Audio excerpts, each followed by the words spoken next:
So Democrat Andrew Gillum holds a 6-point lead over Ron DeSantis in the highly contested gubernatorial campaign in Florida, according to a new poll. It's the Reuters Ipsos UVA Center for Politics poll found that 50% of voters surveyed support Gillum, compared to 44% who back DeSantis. The remaining percentage of voters said they support a different candidate or did not indicate support for any candidate. So, folks, this is a kind of interesting news. I think it's important to talk about because, as we know, I have been critical of Gillum. I've been critical of Gillum because it's my job to be critical of Gillum when Gillum deserves to be criticized. That's what we do here. I don't want to work for Andrew Gillum. I want to hold Gillum accountable, and I want to make sure Gillum knows that independent media is on the job, and we will be covering him very closely as he calls himself a progressive. We got to make sure that he actually is one. And not just because of name tags, because name tags don't matter. It's about your actions. It's about what you actually follow through on doing after you've ran a campaign saying, this is what I support. So it appears that people in Florida, and I have a lot of good friends in Florida, who were cautioning me. They were like, Tim, DeSantis is a horrible person. He's a horrible candidate. He's a horrible politician. And he's going to continue the downward spiral of Florida. So we can't have this guy, Tim. So, don't go so hard on Gillum. And I'm like, I have no choice because Gillum ran on a certain set of tenets.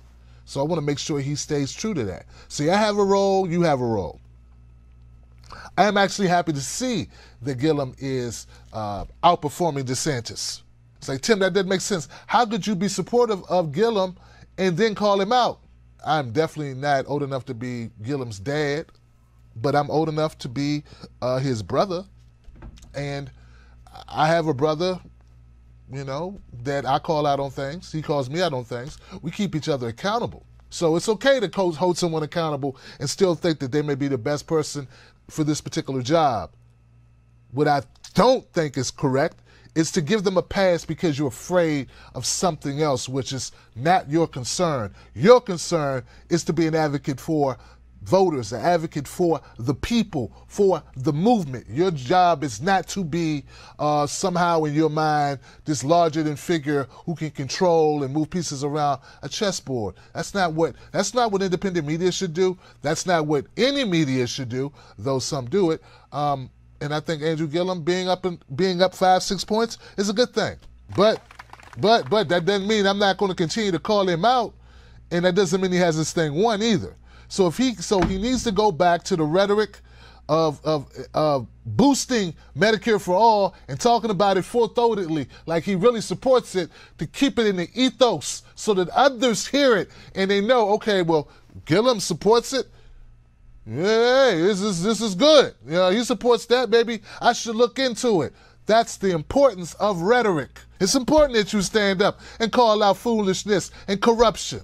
Words matter. So does when your language changes. That matters too. So anyway, I just wanted to update you guys to that. Update you to that, update you to it, update you to it.